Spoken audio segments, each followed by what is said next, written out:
Hello, what is up mga ma'am, sir, ma'am? Ako po si Ralph C. Fry, isang visual artist from Manila, and today we are going to unbox and review the Marvel Legends The Uncanny X-Men Marvel's Beast from Hasbro. Yan. So yun mga ma'am, sir, nag-research ako. Ang pangalan nito, Hasbro Marvel Legends Retro Collection Beast The Uncanny X-Men Action Figure. Kasi dito sa box walang naka-indicate na Marvel Legends eh. Kasi usually yan Marvel Legends series. Tapos yung name ng character. Pero dito Marvel Comics, Warning and Choking Hazard, The Uncanny X-Men, Lab Gear, Marvel's Beast, Hasbro. And dito wala ring branding ng Marvel Legends. So ayun, at least dito sa description sa Google or sa web, ano siya, Marvel Legends Retro Collection Beast. Gray Beast siya. Yung blue Beast natin ito, na work in progress na siya, meron ng pre-shading. And so Beast measures around 7 inches tall. Mas malaki siya compared sa ibang Marvel Legends. Yung Marvel Legends 1/12 scale or 6 inches lang. Ito naman 7 inches tall. Pero ano pa rin to, tingin ko naka-scale naman to with the other characters. Okay, yung mga accessories na included ay yung eyeglasses na pwede niyang hawakan using this type of hand. Pwede rin isuot. I think pwede rin niya isuot. Teka, try natin. Ayan. Ay, hindi. Teka lang suot ko Siguro ganito lang muna. Nakaangat muna siya. Pero hindi siya, hindi siya flush dun sa kanyang eyes. Pero pwede niyang pahawak dito sa kanyang hand. And then yung next na accessory, yung book. Ayan, sina. Yung book niya, ganda, very detailed. It's parang painted siya like leather. Tapos meron pang gold na detail dito sa kanyang spine. And then you have the embossed writings na hindi siya English eh, parang type of scribble. Yan. Tapos dito naman you have the graph, the charts, tapos may mga writings din may mga notes din sa loob. Ang ganda ng detailing ng libro. Yan. Shoutout nga pala kay Hobby Boy Collectible Sir Gian. Sa kanya ko nakuha to mga ma'am sir. 750 lang MISB. Sobrang ganda ng Beast. Ito, shoutout naman to Mad Quiz. Yan, 600 lang to nabili ko from Mad Quiz. Thank you Sir Patrick for this. Very very nice. Extra figure ko to, parang pang-customize natin. Yan. So sa bigat, medyo mabigat siya compared sa ibang 6 inch na action figures. Meron siyang dalawang heads. So ito yung mas happy face, tapos yung hair niya nakasuklay ng maayos. So you have the pointed part here. Yan, tapos medyo happy yung kanyang expression. Tapos dito naman sa isa, medyo gulo-gulo na yung buhok niya. May ano pa rin, very dynamic pa rin yung pagkasuklay ng buhok, pero mas wavy, parang Wolverine type. Tapos meron ding facial hair, tapos labas na yung kanyang fangs, and then yung pupils niya wala na. Totally white na yung kanyang eyes. Dito meron pa kulay blue pa yung ano niya, yung pupils niya, meron pa siyang eyes.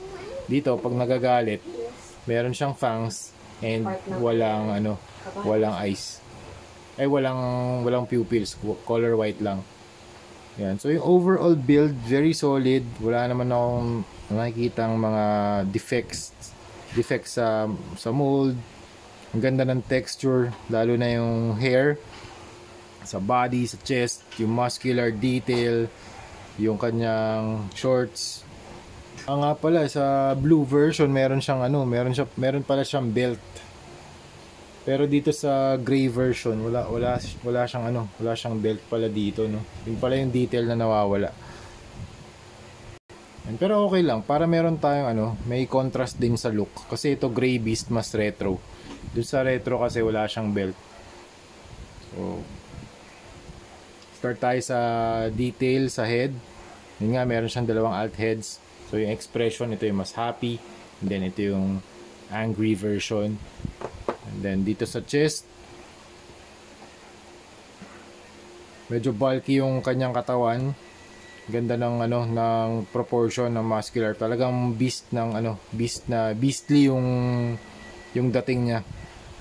Lalo na pag nag-ab crunch, tapos when you do yung mga beast poses na pang galing sa mga comics, yan, articulation, yan, ganyan. Ang ganda rin ng range of motion niya. So mamaya try nating i-articulate din si Beast. Yung pinakagusto ko dito yung texture ng kanyang body, yung hair.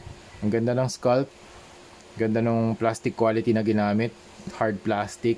Tapos dito sa tama, hard plastic yung ginamit dito. Usually ABS plastic yung ginagamit nila for manufacturing these types of action figures. And then merong mga pins yung sa joints, hindi siya pinless. Tapos meron din siyang yun nga, yung mga hair, the muscular detail dito sa shoulders, mas hairy. Tapos meron din siyang paint dito. Yung paint niya mas dark, so black. Meron siyang parang airbrush na darker shade of gray pala, hindi siya black. Parang meron yung ginamit na plastic dito na gray, nasa cool tone. So parang may undertone siya ng blue. Tapos naman dito sa dito sa kanyang shorts, yon kulay blue siya.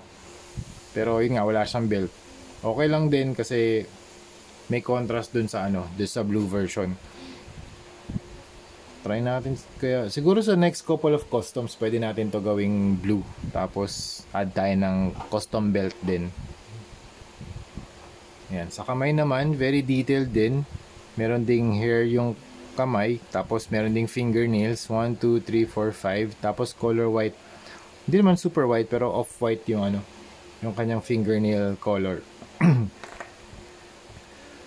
Okay, tapos sa legs, yun, hairy din. Excuse me. Dito sa bottom part ng legs, mas kita rin yung mas mahaba yung hair niya compared dito sa thighs. And then you have the feet. So yun, that's it. Tapos articulation, up, down, 360. Gusto ko dito, ito yung butterfly joints niya. Yan ang lawak, ang taas ng range of motion yan. Tapos arms up, 360, rotation, swivel. Tapos elbow bend. Elbow bend, double jointed, ball joint yung kamay. Tapos pwede ka rin mag ab crunch. Ayan. Yan, stretch that far. Ab crunch that far. Tapos pwede mo rin i-rotate 360, pwede kaya to. Okay, dahan-dahan lang, baka masira. Okay, meron din 360. Tapos yung legs can go that far. Kick, double jointed leg. Tapos ball joint yung paa, and meron ding toe articulation. Okay, ito, nag-swap na ako ng heads. So, ganito na muna yung post natin. Kasi i-customize na rin natin to Meron tayong mga orders ng Beast sa mga clients natin. So, try na natin siya i-spray ng Bosny Flat Clear. So, yun muna. Pero, ganda ng Beast na to. Gustong gusto ko yung texture niya. Kaya yun mga ma'am sir, thank you very kung gusto niyo pa lang kung meron kayong mga X-Men na collection, this is a very nice addition to your display. So yun lang mga ma'am sir, thank you very much for watching, and yun, see you sa next video. Bye bye.